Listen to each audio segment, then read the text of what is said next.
Ring the bell.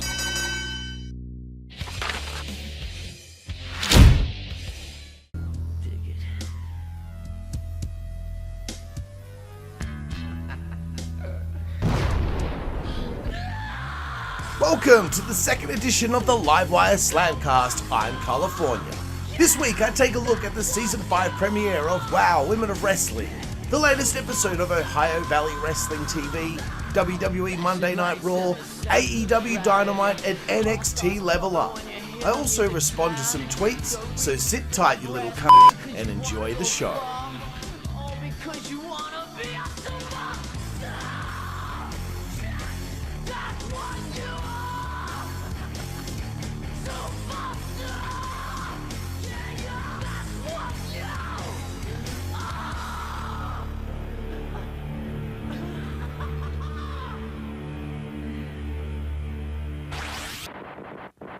Hello everyone and welcome to the second edition of the Livewire Slamcast. I'm your host Karlifornia. Great to be with you all once again, talking about an array of different things from this week in professional wrestling. But before we crack on with it, son, what I'd like you to do is to like and subscribe and also hit that freaking bell.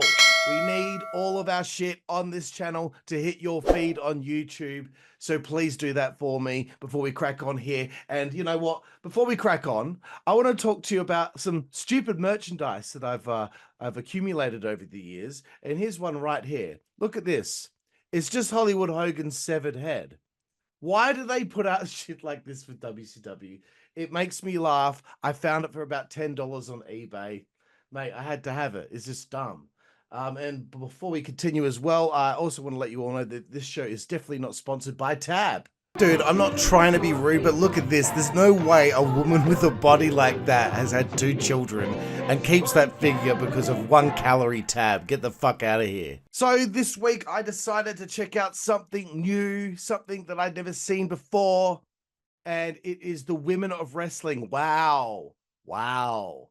And it's the season 5 premiere episode. I'd never seen it before. So I wanted to like check it out because I know it's something that's similar to like the Gorgeous Ladies of Wrestling. So look, I'm just going to get on with this review here of WOW Women of Wrestling. Top tier, a trios team there in Women of Wrestling. They opened the show being crowned the new trios tag team champions. So apparently it does work in other companies. They took on Chantilly Chella, Holly Dead, and Island Girl Kalaki. I think it's a nice little setup that they've got going on there. You know, they've got an audience there being told when to cheer. They stay fucking lively, bro. They're lively the whole time. It's very well shot, and the matches feel like pandemonium because those fans in attendance, they are constantly cheering on the action. I thought Gloria Glitter, she stood out with her selling ability. The wrestling wasn't amazing by any stretch. It was serviceable, but it's just like the original Glow, as is intended. So, again, yes, top tier retained in sensational and suspenseful action. There was only 4 matches on the show. The next matchup was between Fury, the heavy metal sister. I dig it, bitch. Cool fucking gimmick. Fury absolutely decimated Ice Cold here. One with a very cool looking finisher. And what I like about this is that the crowd aren't trying to get themselves over like a bunch of annoying marks. They're just playing their part. Thank you. Ice Cold had a tantrum afterward. There we go. We're seeing a layer to the character there. What's going to happen with her going forward? Who knows? I don't know when I'll see another episode of this next, but I just wanted to check it out because it's something new. Another matchup here, a tag team match. Animal Instinct taking on the Mighty Mites, a team of superheroes. And I thought to myself, you know what? This is cute and fun. Harmless entertainment for the whole family. Pause for Effect, PAWS, pause, was a great finishing tag team move for Animal Instinct to get the win. Very nice. This was quick and snappy. Boom, boom, boom, boom, boom. One thing I would have liked a bit more on this show, though, would be more backstage vignettes. I would have liked to have seen more character pieces being spliced through the episodes. I am aware that this is season 5, episode 1, so maybe people should be up to speed. But I think every show of wrestling, by the end of that show, you should know who is who, who's important, you know, what each character on the show is about. That's just me. Maybe if I watch more, I would learn. But anyway, the main event, Penelope Pink with Lana Starr at ringside took on Princess Aussie, and I was like, who the fuck is Princess Aussie? Dude, the amount of times when I watch wrestling, I end up like falling a little bit in love with this person, that person. Like, it doesn't take much. All I have to do is just hit my eyeballs, right? She is incredible. Her eyes, especially, man, talk about making me weak at the knees. Anyway, it was a great match. This was probably the best match of the show. Of course, I thought Princess Aussie was fantastic, but unfortunately, I believe Penelope Pink got away with the win here. Yeah, she did, because I was disappointed that the person that I wanted to win lost. But anyway, look, that's WoW Women of Wrestling. You know, not much to add other than, yeah, I would have liked to have seen a bit more character pieces on the show. And but it's a nice little show, I would say. You know, I think if you introduced little girl fans to this, they would be into it. So anyway, there we have it. Wow, Women of Wrestling. Back with you after these messages.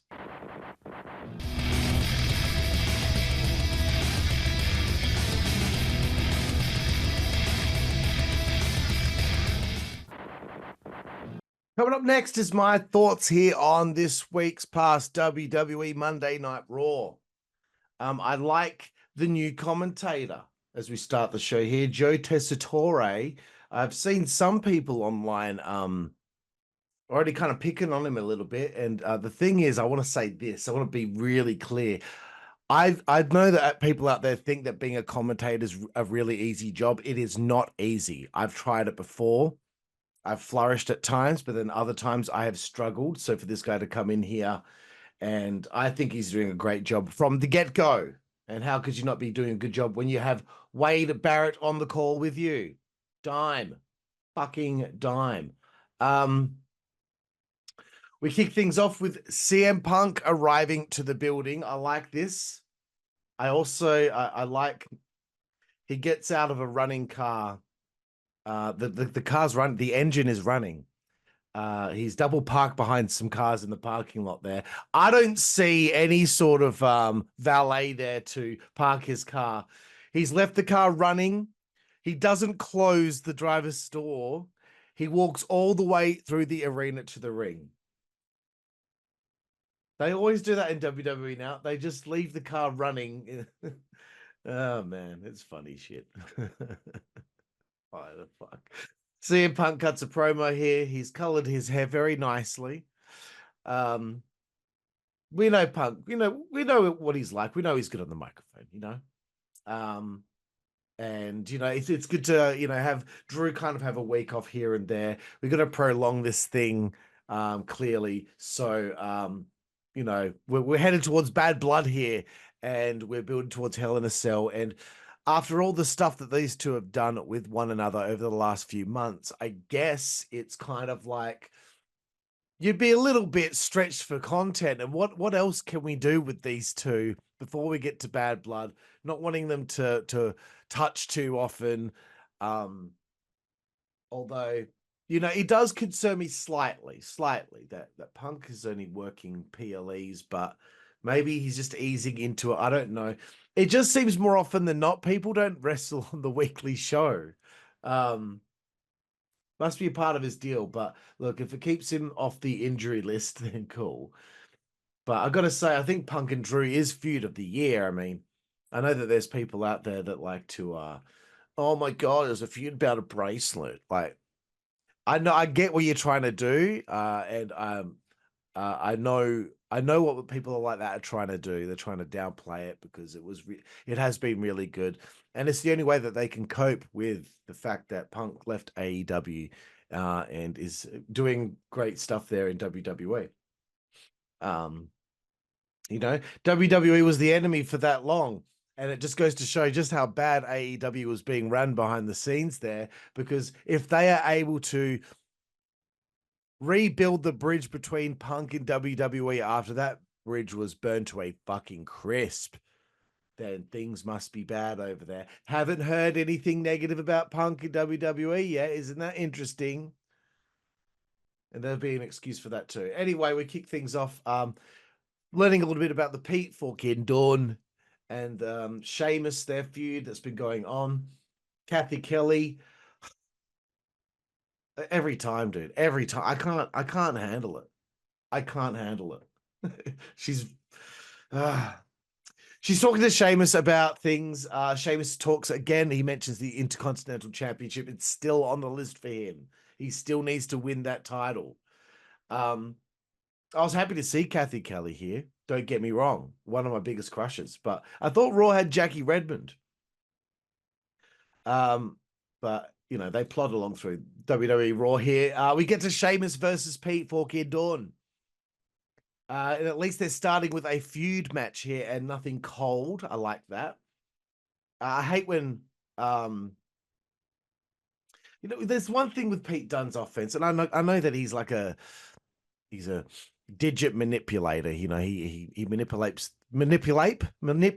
the fingers and the joints and all that shit of his opponents. But I hate when he puts their hand on the mat like that and then stomps the elbow, because like that gap between putting the hand down and then going for the stomp, person should easily be able to pull their arm away. It's just one little thing. I know it's nitpicking, but it's one little thing that really annoys me.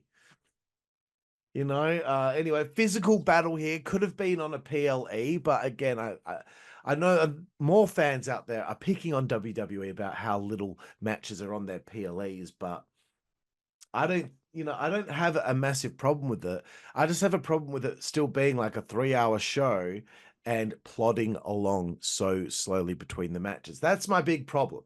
That's my big problem. I often think they could probably have 7 matches, but I don't think we need any more than that. And having feuds that have their feud ending matches or their feud continuation matches, excuse me, be on the weekly shows. Okay, well now at least we're getting matches on the weekly shows that actually mean something, right? You know, for the longest time we talk about cold matches that don't mean anything. Here we have one. Sheamus doesn't age, dude. He doesn't age. I did like though that Pete Dunne used a cricket bat to get the win here. So I'm sure this will, continue on between these two. Anyway, let's move forward. Miz and Braun Strowman bond over wanting to see the demise here of one, Bronson Reed, who'll be facing Braun later on in this show. Natalya with Lyra Valkyria, sorry, I always get that wrong, and Zelina Vega make their entrance here. Here comes the Pure Fusion Collective, which is who? Zoe Stark, Sonya Deville, and Shayna Baszler. Okay, I remembered, okay? The font that they're using on their entrance, dude, that is from dafont.com. I can't believe they're using that font. It's like a punk rock font or something like that. I've used it heaps before, but it's very prevalent in the world of digital graphics and design. I've seen it everywhere. Anyway, look, I'm not really sure about the Pure Fusion Collective.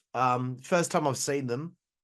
I've heard some varying kind of feedback on the Pure Fusion Collective, especially from my mate Kev. And he thinks that there's not really a lot of money in them. I don't know, man. I don't know. They're putting the 3 together. They're doing something with them better than having them just not doing anything at all. We'll see. Like, I'll give it a little bit of a chance, but I don't know. Natalya gets a win with a roll up here, which I thought was a surprise. I guess that, you know, she's re-signed and they're giving her a couple of wins here. But when was the last time Natalya did anything that was like a storyline? And I'm not talking about like her little foray in NXT where she was kind of flanking Carmen Petrovich there for a bit. But it feels like there hasn't been any addition or character development to Natalya in the last 5, 6, 7, 8 years. Like nothing has changed for her. Man, they really need to start thinking about bringing back Total Divas, because you saw more of her on that show than you ever saw of her personality on the main show. Anyway, Finn Balor and Rhea Ripley argue backstage. And this is the thing I really wanted to point out. There's absolutely zero staff pottering around in the background on Monday Night Raw. Every time people were talking, you did not see anybody walking in the background. If we want to make this realistic, dude, I know that there are hundreds of people walking around back there. There is no way that back. It looked like it was COVID lockdown again. Boyd Barrett pretending to be outraged over Joe Tessitore yeeting on commentary that's just comedy gold. But you're like, well done, Joe. Well done for getting in the spirit, dude. Okay. He's been there a couple of weeks and he's already acting like a clown on television. Coming up next, Jey Uso is on the mic, apparently. Yeah, he's talking about wanting to be the Intercontinental Champion. Out comes Bron Breakker. Not sure about the change in theme song there, everyone. What the fuck? But Bron interrupted, did a great job talking about how he didn't need his family and Jey has done nothing without them. I like it. Very interesting. Jey Uso says he's going to dog walk your ass and it's going to be short and sweet, just like your NFL career. Oh, he hit a nerve with that one. Yeah, you know, look, I thought that was a good little segment between the two, and it builds up to next week. Very nice, very nice. But, you know, it is a little cookie cutter, but at least they said some things that were like interesting, right? Was it just like, I know I can beat you. I know I can become the champion. No, good. We got some like shit with them just taking the piss out of each other a little bit. Bianca and Jade Cargill hanging out backstage. Io Sky comes running up yelling at them for somehow getting Kairi Sane in a match when she's injured. And this leads to Io Sky now replacing Kairi Sane in the match, because we can just do that without needing the general manager. I know I nitpick with that kind of shit, but you got a fucking general manager there. It's not like it was once upon a time with these figureheads. You know, they were all over the show usually, and I know maybe that gets a little bit old after a while. They don't need to be there all the time. Okay, I get it. That's cool, but you know, when there's changes to matches, then dude, you know, it just takes fucking 15 seconds to shoot another pre-tape. Anyway, the New Day taking on the Judgment Day for the tag team titles in the next matchup. I did not really watch a lot of this. I kind of skimmed through it because, like, I'm not really interested in the New Day. I'm just being honest. But now things look like they might be getting interesting, right? The crowd seemed into the match. The LWO got involved. And I really, you know, I was thinking, man, the New Day are overdue for a breakup. Like, surely by this point, they're getting a bit bored, those two. So yes, the LWO got involved. Xavier wasn't happy about this because he had already said he didn't want anyone's help. You know, and he's complaining backstage with Kofi about, you know, that they could have been 12 times or 13-time tag team champions. So I'm just like, don't you think you've won it enough, mate? Like, will you get bored? Come on. Anyway, we got a White 6 promo. They weren't even on the show. Like, whatever. I don't know, man. I'm not gonna like rag on it too much. But I just feel like they should have been haunting the company. Maybe they want them to be baby faces because it is a Bray Wyatt tribute thing. But like the fact that they came and they murdered everyone and then They just got signed to contracts, and it feels like I thought we were going to start getting to know the real people, and they were going to start like having Bo Dallas talking and Joe. I almost said Joe Hendry, for fuck's sake. Joe Gacy talk. You know, I thought we were getting more and more of that, but maybe I need to watch more of the show from week to week. Anyway, Kathy Kelly's with Kofi, more arguing with Woods and Kofi, and this is the first time ever I've found Xavier Woods interesting. Just be honest. Bronson Reed vignette. Then we get Bronson Reed versus Braun Strowman. Best thing on the fucking show. I'm being completely 100% honest with you. Best thing on the show was Bronson and Braun. I was interested in seeing this, especially when Bronson broke the top rope straight away. Here we fucking go. And at this point of the show, I was saying to myself, you know what? This was a much better written show than SmackDown was last weekend. There were more angles going on. And the fact that that was like the premiere episode on USA for SmackDown. And this episode of Raw had more effort put into it. Blows my mind, dude. Blows my mind. At one stage, Bronson threw a fan from the barricade at Braun. And I laughed because no one checked on the fan to see if he was okay. They go through a barricade. Then here comes security. They start trying to calm them down. This was some wild stuff. They went through a table backstage. Then they went through a wall. That's great shit, man. That's if you want to get people's attention, people aren't changing the channel when they see shit like this. You have agents running around, referees asking for help. I love how real they made this segment. And they came back from commercial. The two big men, the two big bastards, were still down with like 20 people talking at once, asking if they're okay. I love the way that they shoot that shit. It's so funny. Anyway, Ludwig Kaiser asks Adam Pearce about Gunther's next opponent. And then out comes Sami Zayn, who's going to be talking next. Ludwig interrupts very soon into Sami talking about his plight and wanting to beat Gunther for the World Championship. Sami hits some home truths to Ludwig, again, making there be a point to them having an argument here. And it makes Ludwig kind of double, you know, make a double take on where he is at in his career. Here comes Gunther. As Gunther walks out, I'm smirking. Gunther asks Ludwig if there's something that he needs to tell him. Ludwig hits Sami with a sick clothesline, dude. And the way that Gunther started laughing was really fun. They beat it. Well, he gets beaten down by Ludwig, hit with a finisher. Not sure if I would have ended the segment the way that they did. They ended up having Sami go up and Ludwig down as Gunther was outside the ring. I would have ended it with a heat because Sami ends up hitting the Helluva Kick, which of course will set up a Ludwig versus Sami match for the following show, I suppose. Coming up next, Liv Morgan backstage talking shit to Damian Priest. And again, it's like COVID lockdown in the background. But you know what? I'm going to give him some credit here. It's good they're threading a story through the show. They've had Bella go up to Rhea. Now they've had Liv go up to Damian. They're threading the story through the show. You know, you don't see people just one time and that's it. Speaking of people we've already seen once before in the show, Io Sky taking on Bianca Belair. And as many of you may know, I love Kairi Sane.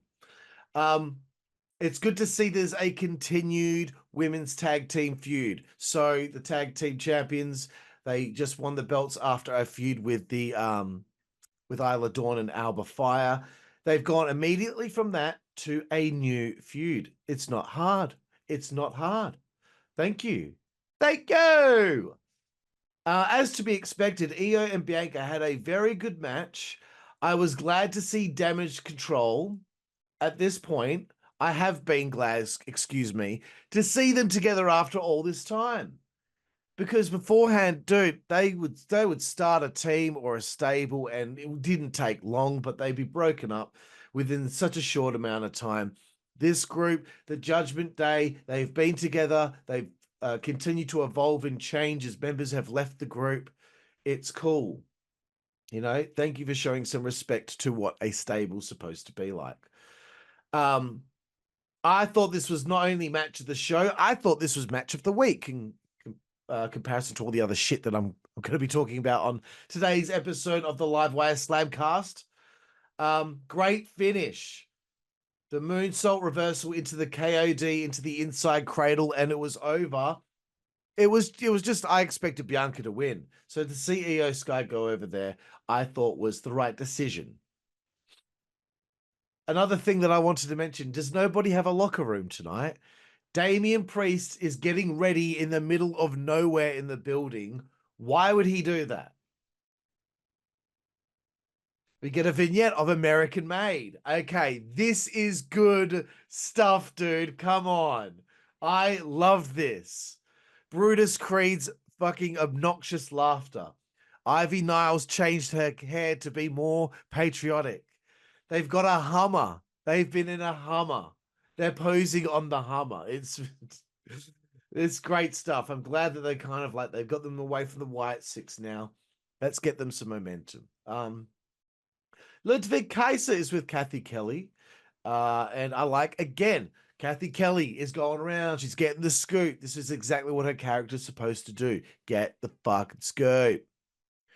We get Ludwig versus Sammy for next week announced. I thought Ludwig did a great job with the promo, and I like that Kathy Kelly sends it back to the arena. What do you know? Backstage, Ilya Dragunov has flown all the way into Monday Night Raw. He's wearing a suit. He's not booked on the show, but he's just walking around backstage. And we finally see him just before the end of the show. That's so funny, man. I don't know. I always find it funny, like there's people that are just there. They've been flown in. They're not wrestling. They just rock up. They don't cause a ruckus around anywhere, so they don't end up getting called out and having to have a match. But he's with Jey Uso backstage. He wishes him luck. This is good guy Ilya here. Here comes the Judgment Day, though. They rock up. They give Ilya a bit of, I don't know. I don't know if they were trying to get him to join the ranks of the Judgment Day. I doubt he will. But you know what? Judgment Day are running Monday Night Raw, dude. Like, they are running that show. Time for our main event of the evening here. And yet we just hit over 20 minutes here talking about Monday Night Raw. Damian Priest taking on Dominic, my son. I love you. I love you, Dom. So good heat, bitch, for this matchup. I like the little thing where they show the names of the broadcast team. I like that they show tonight's headlines. I like it. I like it. I like it. Rhea tackles Liv over the announce table at one stage when she got involved. And I laughed so hard seeing Wade Barrett get knocked off his chair. Great main event here. I thought Damian Priest looked more like a main eventer there than when he was the world champion. It's almost like he's lost the belt, but now I see him in this light. He's turned babyface. I see him in a light that I did not see him in before. Afterward, the Judgment Day attack. Jay makes his entrance to make the save. As he's about to make the save, Bron Breakker spears the living shit out of Jey Uso at ringside. The Judgment Day stand tall to end the show. Fuck. I'm going to give that a 7.5 out of 10 for a Raw. Usually I haven't been too chuffed with any edition of Raw that I've seen in the last 10, 15 years. But that wasn't too bad. I thought it was better than SmackDown. So, if you all have any thoughts on Raw, please, in the comments, please let me know what you thought of last week or this week's Monday Night Raw. And after these messages, we'll be checking out what my thoughts were on this episode of this week's episode, of OVW Rise, episode 1310.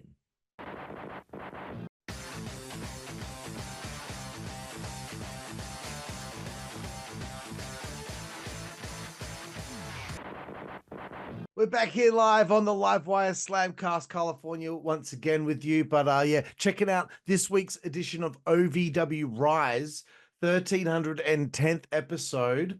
I have never really sat down and watched a full episode of Ohio Valley Wrestling, so I thought it was important that I check this out. Leo Fox was in the first matchup here against Tony Gunn. I did not have much to talk about with those two. It was just a cold match to start the show. Doug Basham is the heel commissioner type, which is fantastic.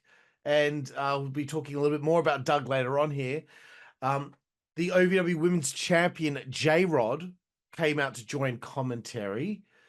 And the first matchup was Freya the Slayer taking on Tiffany Nieves, who I've seen in the NWA. I do remember Slayer from the Wrestlers show on Netflix. And it made me start thinking, it would be cool if WWE had a relationship with OVW again, because they have a lot of people on, NXT or waiting behind the scenes there at NXT to get some experience. And this is live TV. That OVW are doing. It must be so hard doing live TV with the level that they're at, but they're doing it. They believe that they're on television in a whole heap of different countries, but also they air for free on YouTube, which is what I saw this on live, baby. But it's important. It's important for a place for young talent to get to practice working on live TV. Not a bad match here. Tiffany got the surprise win. I did not see that coming, excuse me. And Freya laid her out after the match. I thought it was good that they had J-Rod there on commentary. She needs practice. She needs to keep doing that, I think, and the character will come out. Next matchup, Tony Evans and Jay De Niro taking on Beaches and Cream, which is Luscious Lawrence, I believe, and Omar Amir with Crystal White at ringside. I really needed some nameplates here because, again, I'm actually not really sure if I've got their names correct, but I thought Omar was impressive here. Beaches and Cream got the win with an assisted powerbomb. Here's my first complaint production-wise for OVW here. Crystal is doing this thing where she whipped creams people. So it looked like she was going to whip cream De Niro. I need a tight shot on camera there. Who is on camera at ringside? I need a tight shot. It was the one thing Crystal was going to be doing on this show. If I were Crystal and I watched this back later, I would be pissed. I would be pissed that it wasn't caught live. Shit. I wrote, what the fuck are you all doing down there? Easy enough for me to say. I don't know how hard it is, but look, they're going to keep cracking on here. Tusks and Chains taking on the Revolution. I kept wondering why the baby faces were not entering from the main entrance. But it appears the Revolution they're the only group of people from this company that are allowed to come through the main entrance, which is interesting. So Doug Basham comes out with his boys. He's got leather pants and a leather jacket on. Dude, come on. That's just gonna pop me every day of the week, twice on Sunday. Doug doing a great job as a heel. And for those who aren't aware, the Revolution are an old stable from Ohio Valley Wrestling that Doug Basham was the leader of back in the day. Back in his heyday, of course. He came back out and threw a baby face into a ring post at one stage here. He then hit the other baby face with a title belt to the head. And he yelled, "This is what you get for sticking your nose in Revolution business. Like you're the matchmaker." Oh my God, bro. And then apparently they broke one of the guy's necks on the chair. I don't have the guy's name written down. I'm not sure why I didn't write his name down, but he stuffed his neck between the chair and stomped on it. I will have to say, I thought the stomps were a little bit weak, boys. Come on. Security do nothing, by the way. And I love that Doug chews gum. That is such a heat-seeking trait to have. The future, Will Austin takes on Dustin Jackson in the next matchup. And I always say this, anybody who's called the future never became the present. Okay, just being honest. I don't like monikers like that. At this point, I was chomping at the bit for some Hollywood Haley J. And you know what? I think Katie Gannon should be on every week. There should be no excuse to not have that gorgeous woman on the television show. Every week has to. Dustin Jackson, I think he has a bright future. Hit a big time frog splash for the win, and we move forward. Next matchup, J-Rod back on commentary. Angelica Risk taking on Hollywood Haley J. Hollywood, more like Hoddyhood, bro. She's definitely my honey of the week, I would say. Got a big crush on her, eh? But yeah, look, you know what? J-Rod was doing good on commentary here. She was, selling her arrogance and, heel bullshit. Angelica hit a great finishing maneuver here for the upset win. I'm not sure about that. I'm not sure about Hollywood getting a loss here, but I guess they're giving Angelica a bit of a push. Let's throw in some more notes here. Fairly wrestling heavy show. I would have liked more pre-tapes. I would have liked some backstage interviews, excuse me.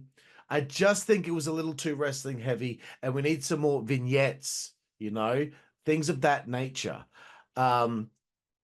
It's been an easygoing show, but I would have liked to have been a little more up to speed on who's who by the end of the episode, but that's okay. Get to the main event here of OVW, the Rush Division Championship. I assume this is kind of like their X Division or their Cruiserweight Championship. Cal Hero taking on Yamin Olivencia. The boss, Doug Basham, comes out, makes it a street fight. Again, the leather pants, Doug. Great stuff. I had fun seeing Doug in this role here. We get to the match. Look, what do you want to say? I'm not giving blow by blows anymore of matches. This was a really good match. Probably the match of the show. Jarman. He had a plunger stuck to his head, which is a funny little spot. The standing O, I will say, is a great finishing move. But the thing was, Cal ended up hitting a standing O on a chair of his own, and he became the Rush Division champion. So we got a title change in the main event here on the very first edition of OVW Rise that I've ever seen. I'll give it a praise 6 out of 10 for this show. I just needed a little bit more character stuff, but it seemed like a nice, solid little show. Anyway, we will be back with you once again when I talk about AEW Dynamite after these messages.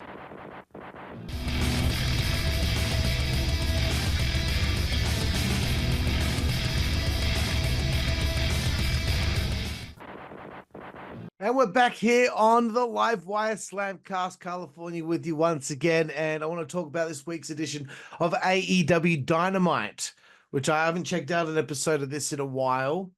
So I wanted to, check in with AEW, see how they're doing on their flagship show. They started off with the Blackpool Combat Club and Darby Allin showing up to the building. They never used to do things like that. It's just interesting to see how they implement certain things later on down the line. They open the show with Orange Cassidy versus Chris Jericho. And look, I have to search this out now. I should have done this before. AEW cage match. I need to know the exact length of this match up here. Okay. I have to know. I didn't write it down. Okay, Dynamite. 19 minutes and 30 seconds. This is the problem I've got out of the gate, dude. You can't start your show with a near 20-minute match. I was skimming forward and skimming forward and skimming forward, and I kept thinking, Jesus Christ, do we need a 20-minute Chris Jericho match to start the show? Why do you think you're having some problems with the ratings, guys? You can't do stuff like that. And apparently Satnam Singh and Colt Cabana had a dark match, and Nyla Rose had a dark match against Gia Scott before this. Big mistake, man. Come on. I know a lot of their fans out there love the long matches, but it's just not. I skipped most of it, okay? Orange won because he used Nux that I think Jericho tried to introduce them into the match. I don't think Jericho needs to be losing this often. I don't think he needs to be wrestling this often. I don't know what he's doing to his legacy here, but I don't think that what's been going on the last few months for him is doing anything to keep him in a position where he's valuable. Like, whatever. Okay, let's move forward. There's an interview with Wheeler Yuta, I think. There was a shot of Moxley and Cesaro, and I was like, why are they both wearing white shirts? Like, they look like Right Said Fred, I'm too sexy for my cat. So Wheeler, oh my god, man. This stuff makes me laugh. It's early in the show. Wheeler Yuta is about to leave the building. Why? This is something that I always pick on AEW about. They always do things that like no one would do that. Like, why is he like this show's just begun? It's 20 minutes into it, and he's about to leave the arena. And I don't, I feel bad picking on people sometimes, and I always pick on Wheeler Yuta, but he's just a terrible talker. I don't believe anything he says. I don't believe anything he says and that he means it. He's supposed to be cut up here, and he doesn't seem that cut up. And he's talking about the situation with Danielson and the Blackpool Combat Club, and I don't know. I find it very hard to give a fuck about his plight. Some backstage hand runs up to him and says that he left his one of his trios titles, one of the trios titles, because he's a trios champion with the fucking BCC. He left it in his locker room. Like it's some massive like issue for the oh shit, I better give him it. Like, dude, just leave it in the production truck. Okay. I know that I'm picking on the show here. Hook's logo gets shot onto the roof of the building, and once again Tony Schiavone, there's the signal. Overhyped. You fucking overhype these little dudes over there. No wonder the ratings are shit. The Undisputed Kingdom relegated to this now. Now they're going to be the ones to put over Hook because, whatever. Like, how long do we keep doing this for? How long do we keep Hook on the fucking slow rise? Like, do something interesting with him. It's the same thing he was doing 2 years ago. Anyway, the Undisputed Kingdom went from being that group of guys that were affecting the lay of the land in AEW, and now they're all about to put over the fucking guy who can't grow any facial hair. Hook is twice as small as his opponent here, JD Inc., and JD Inc. gets squashed. Good work, JD. Hope it was worth it, mate. Private Party have an interview for some fucking reason. I haven't been watching the show. I wrote Who Gives a Shit. Private Party, nothing against them, but these guys have not progressed as characters. I have learned nothing different about them in 3.5 fucking years. Christian and his group are with Renee Paquette. Nick Wayne has a 4-way match.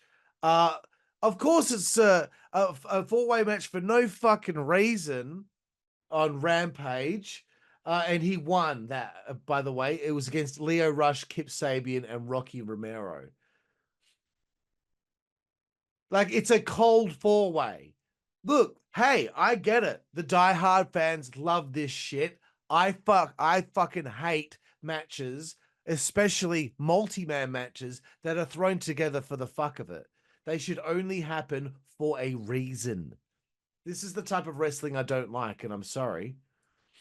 Kip Sabian interrupts They've been doing this thing with him and Nick Wayne for I don't know how long. Like I remember this happening ages ago when I last watched Dynamite, which is a long time back. The next matchup, Yuka Sakazaki and Queen Aminata taking on Mariah May and Serena Deeb.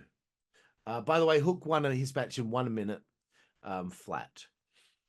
So the ladies here have a tag team match that goes 7 minutes, 57 seconds. So Yuka's been gone with an injury for a while. Aminata, let me have a look at her current recent career. Excuse me, I'm sorry. I didn't write enough notes here. She's been featured on Rampage, Dynamite, Collision a bit lately, but prior to that, she was more so seen on ROH on Honor Club. Okay, so at least she's been shown on the show here and there. Yuka coming back from injury. Mariah May, I don't know what she's doing. I'm guessing Tony's. It's almost like the feud ends. Tony Storm's off TV. You know, I get that they get these breaks, but like, I don't know. It seems like someone has a storyline and then there's no follow up for a while. Serena Deeb's just been wrestling random matches. Look, okay. This is just a match where they're just throwing together some chicks, okay? Queen Aminata and Yuka Sakazaki won this via DQ because Yuka got hit with a title belt by Mariah May in the back of the head. I don't know why this happened. It's funny now they start doing DQ finishes in AEW. There's a beatdown afterward, and the referee is unable to stop Mariah May from beating down. I guess it was Yuka. Seemed a little random, that's all. I'm guessing Mariah's going to she's going to put her title on the line against Yuka on like Rampage or Collision in future. That's how we build things in AEW. Look, a kid can write this show. But they are talking a little bit about Mina Shirakawa, who is extremely good looking. And she's going to probably be taking on Mariah May at Grand Slam. So let's look out for Mina to put Mariah over there. We get a little bit of an interview with Nigel McGuinness. I like it. I like Nigel. I like his plight. I do, however, have an issue. I hope he's not getting a title shot against Danielson. He hasn't had him. He's had one match in like how many years? Up next, we'll hear from Jon Moxley. I hate that stuff. I wish they would just have the person come out. Just have their theme hit and out they come. Do we have to know that we'll hear from? I skimmed. They end up beating. During the entrance, they're beating the fuck out of Private Party, which I know some people made some comments this week about it, but it did look like two skinheads beating up two African Americans. I mean, what's with the matching white t-shirt? I don't know. It looked a bit weird. It's not a big deal, but they're okay. Biggest problem, dude. Huge fucking problem. Huge. Okay. Later in the show, they have all of this security come out for Jarrett and Hangman. All of this security to split them up. You have Moxley smashing one of the Private Party guys with a fucking hammer, smashing his hand. They're continuing their assaults. No security. Nothing. Nada. Zip. You can't fucking do that. It can't be important at one point in the show and not important at the other, especially when it's just Hangman and Jarrett having a brawl. These guys have fucking weapons, a hammer to the hand, and you're doing nothing. No. Huge problem with segment, okay? Why the fuck is Commander coming out? I know he was supposed to be a part of something or other that happened with them at some point. No one cares. No one cares about Commander. He's not going. Why the fuck would Commander come out? You make him look stupid. There's no way that little dude thinks he's going to do fucking shit to Moxley and Claudio Castagnoli. There's no fucking way that he's that fucking confident that he's just going to go out there and try and jump on. And Claudio just fucking wiped him out. You make him look like an idiot. So now that guy from Private Party, he better be out for weeks because he's just had his hand broken with a hammer. And then here we go. Here we go. We can't make it any worse than this. Darby makes a save with his little skateboard. What a mess of a segment. They end up backing up from a little dude. Oh, big fucking whoopie's got a skateboard. What, you guys can't handle it? One of you can cop the first shot. The other one can get their hands on Darby. You'll overwhelm him in the second. You got Marina Shafir at ringside with you. Terribly written segment. Written with the fucking crayon. You have these new heels and they're already backing up from a little guy. Well done. Well done. Jack Perry vignette. Skip. I don't like AEW, clearly. Ricochet will now have a 15-minute match. How long did it go for? 11 minutes and 30 seconds. So Ricochet took on the Beast, Mortos. I've never heard of this guy. Is that Black Taurus? Yeah, it's Black Taurus. They've changed his name to the Beast, Mortos. I'm not sure why. I prefer, of course, I prefer Black Taurus. But anyway, I gotta say this, man. Ricochet's meltdown on Twitter fucking made me lose a lot of respect for him. Oh my God. I can't believe the behavior on a grown man. Unbelievable. This guy, someone sent a tweet his way or talked about him, and it was like a month prior to his debut. He sat there and saved that tweet. He waited. And the moment he fucking debuted, he went on his Twitter afterward and responded to the guy. You've got to be fucking insecure. You've got to be insecure to wait all that time after a month, then to have a go at the fan who wasn't even saying anything that bad in the first place. Then some woman chimed in saying that she didn't want she would watch the highlights of Ricochet's matches, but not the whole show. And he fucking took exception to that. And he cracked the shits at some woman over it. Then someone responded saying, dude, she's not making a big deal out of it. She's just saying. And then Ricochet fucking jumps down this other guy's throat. And I'm like, oh my God, grow up, dude. She only wants to watch my highlights and not the full match. Grow up, bro. Now she's definitely not even watching the highlights. You fucking turned her off, you wimp. Grow up, bro. You're a grown man.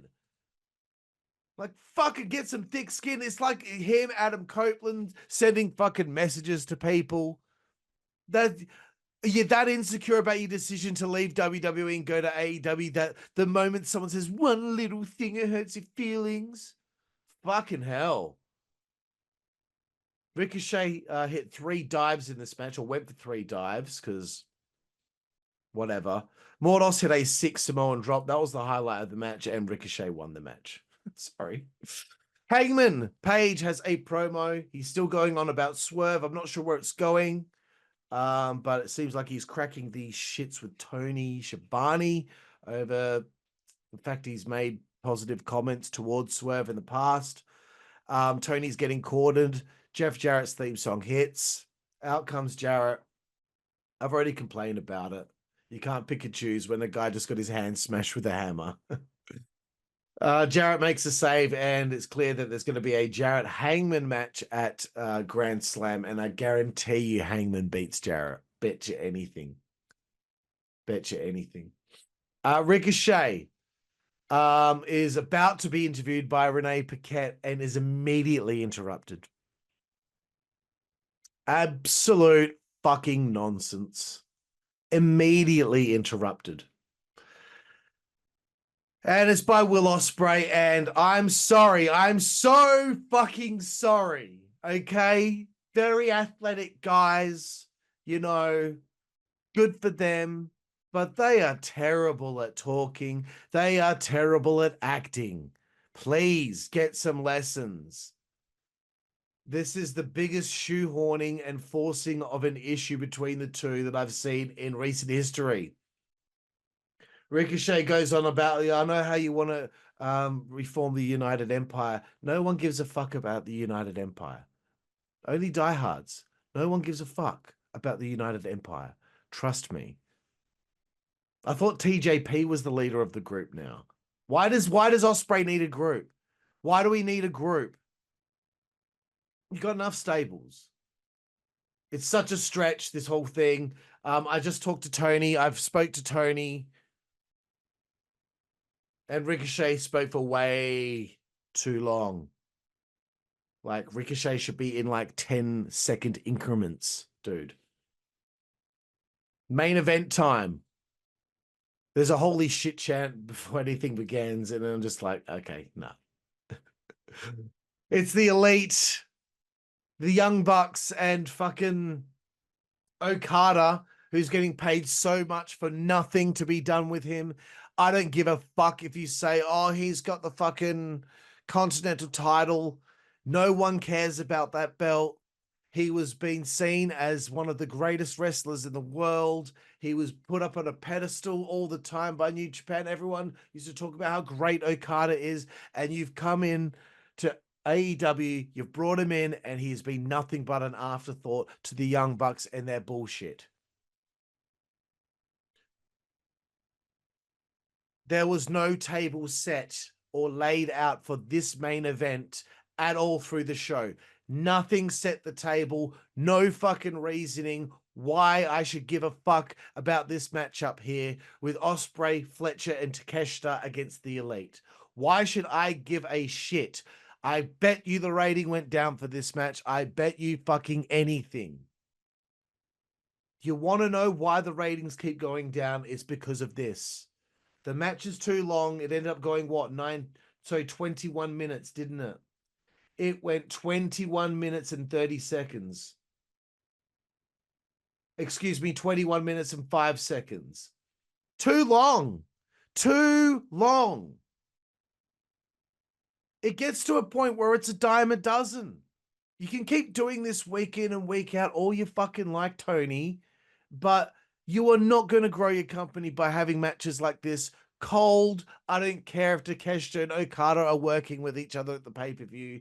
None of this meant shit. There was no point to this because we were having Kyle Fletcher pin one of the Bucks. There was no heat. This is just for them to do cool moves. I couldn't believe this is how they went off the air. That's how they went off the air. I just thought, what the fuck are you thinking over there, Tony? This show had nothing interesting going on whatsoever.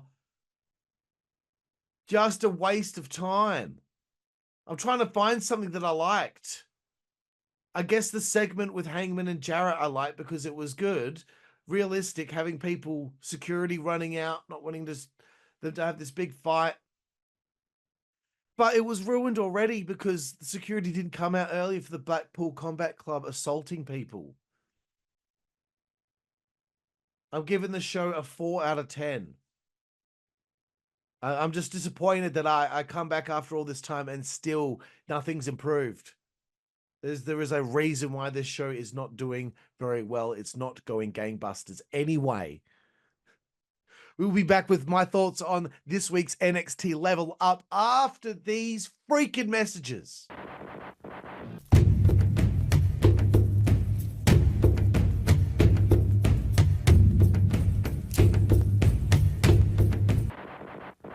And we're back, and we're here with the final kind of segment of reviews for this show, where I'll be talking about NXT Level Up from this week. Now, a lot of people out there might be thinking, well, Karlifornia, what the fuck are you doing reviewing NXT Level Up? I mean, of all shows, Level Up. Isn't that just with rookies? For a minute, there's no storylines. But you know what? Sometimes you find a little hidden gem in there, like Tyreek Igwe and Tyson DuPont. I first discovered them on Level Up. I like them. I became fans of them right out of the gate. I was into TNT. So anyway, I was watching this every single week, but I kind of fell off a little bit. So I thought I'd check it out and see what's going on with the young'uns there in NXT. First matchup, Shiloh Hill and Cutler James taking on Uriah Connors and Kale Dixon. It looks like the NXT name generator has struck again. I believe Uriah Connors is a son of Fit Finley. I don't know much about the other dudes, but I've said this for a while. I think NXT Level Up should be an hour long. It's always half an hour. I understand that they need to do it this way. I get it, okay? But I just think with the normal NXT program, there are still people that don't get the opportunity to wrestle often enough. And if you had another half an hour, that might be another 3 matches. That might be another 2 matches, whatever. You know, I think it's very, very important. So anyway, this match went 5 minutes, 13 seconds.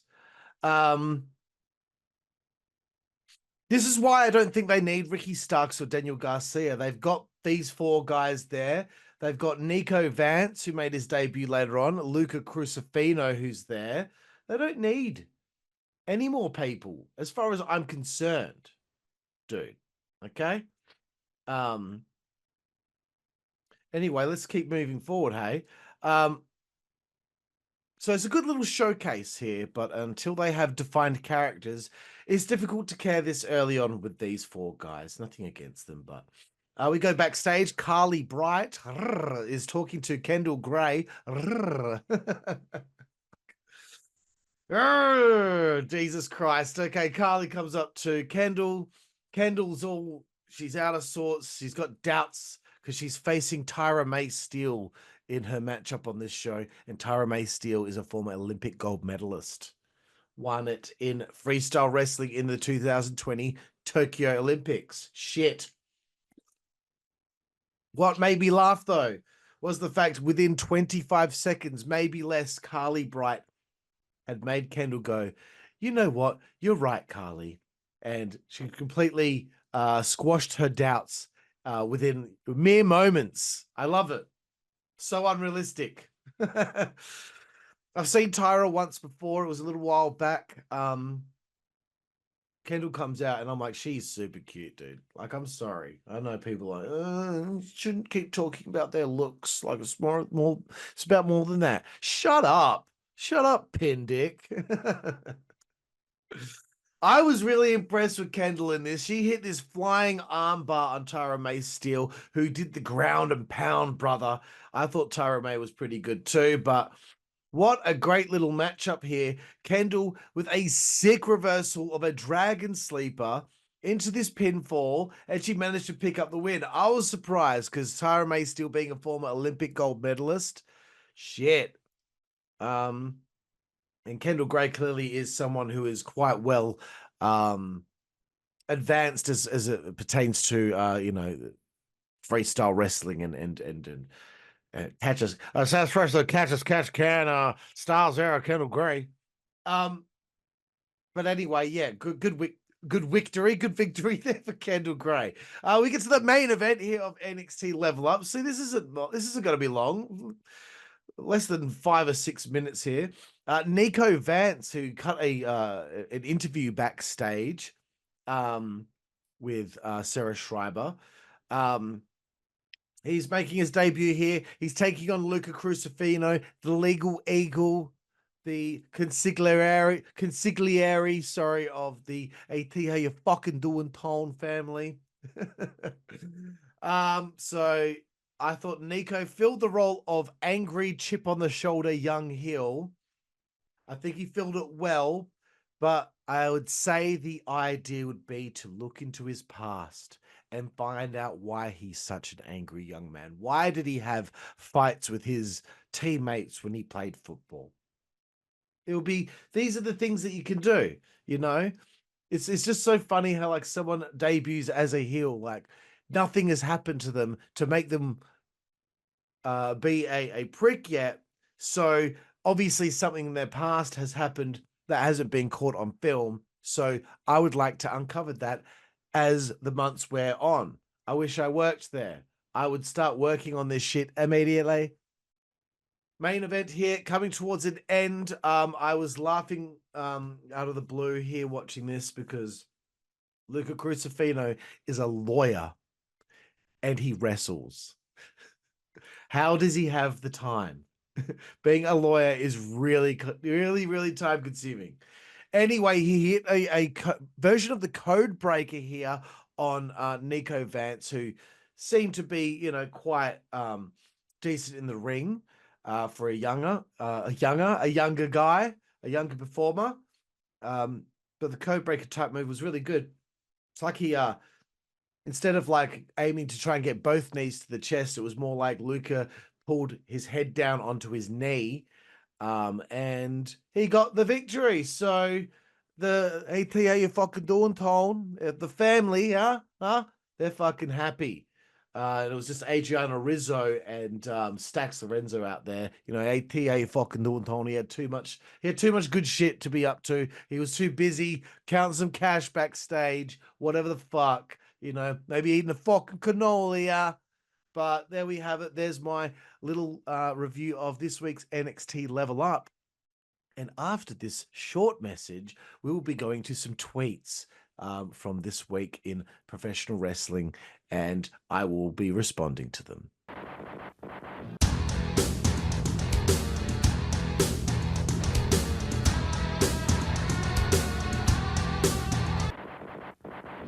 And we are back, everyone, and we're going to be checking out some tweets here and responding to them from this week. Let's get straight into it. At WrestleNova posted an article from Ringside News saying belief that WWE is pushing Jacob Fatu too fast. This was responded to by Word of Wrestling saying, what is Ringside News talking about? He hasn't been pushed. He holds no belts and isn't in the line up for a belt. He doesn't need a belt. Nobody has said that the WWE has pushed him too fast. It's made up clickbait. He himself will be why he's pushed because he is him. Okay. This is a problem that I'm having with a lot of wrestling news websites. They're really trying hard to compete with one another. That I believe that they're making shit up quite often. And it's really annoying because, I want to be able to...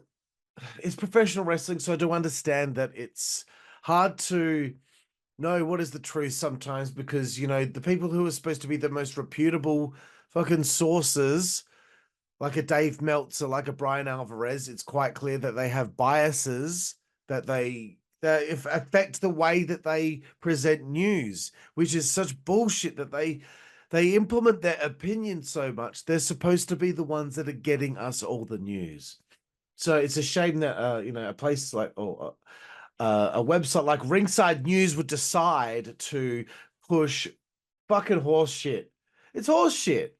No one's upset about anything to do with that. The only person who said anything about it was Rikishi, and I don't know what the fuck he's going on about. Let's get to the next tweet. At WWE Rules 25. Just had a thought. What if they weren't setting up a New Day breakup, but a Big E return? Man, honestly, look, I'd be happy for Big E if he managed to continue his career, but if he doesn't have to do anything in the ring ever again, he's already done enough, you know what I mean? But I'll be perfectly honest with you. I don't want to see the New Day together. Is there anyone out there that really wants to see that? I mean, it's just a thought that this WWE Rules 25 person had, and that's fine, but does anyone really want to see the New Day back together? It's pretty old now. I think Kofi and Xavier need to do something different because it's very likely that they're going to continue to be lost in the shuffle. Here was a weird one. I found this one to be weird. Jey Uso loves his wife. Excuse me. Joanna Marie 27 said, well, it says clearly yes for those who don't just move along. And it's a picture of Rhea and Jay, right? And someone's responded saying, Rebel for Life 2020. I'm sorry, it's late and I'm getting tired. Jey Uso loves his wife, pictured to the bottom left. In reality, Rhea Ripley is not Jey Uso's type. He likes black women. What a weird thing to tweet. That is a weird thing to say. What is wrong with these people? Fucking hell. At Neon V2. I'm not going to lie, the NXT Women's Division is better than the main roster division right now. To be perfectly honest with you, I actually agree. I agree right now. I think that the NXT Women's Division is the best in pro wrestling. Chris Mueller at BR Doctor. We need to have a talk about the This Is Awesome chant being overused. Hashtag AEW Dynamite.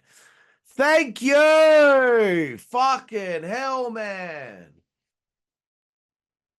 It's got to the point now where the wrestling fan, the typical wrestling fan, they think that this is what they're supposed to do.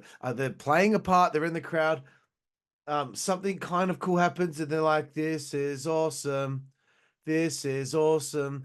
And like when you hear them chant it in such a unenthused manner, it makes you think, is it really that awesome? Because I don't really think you think it's that awesome.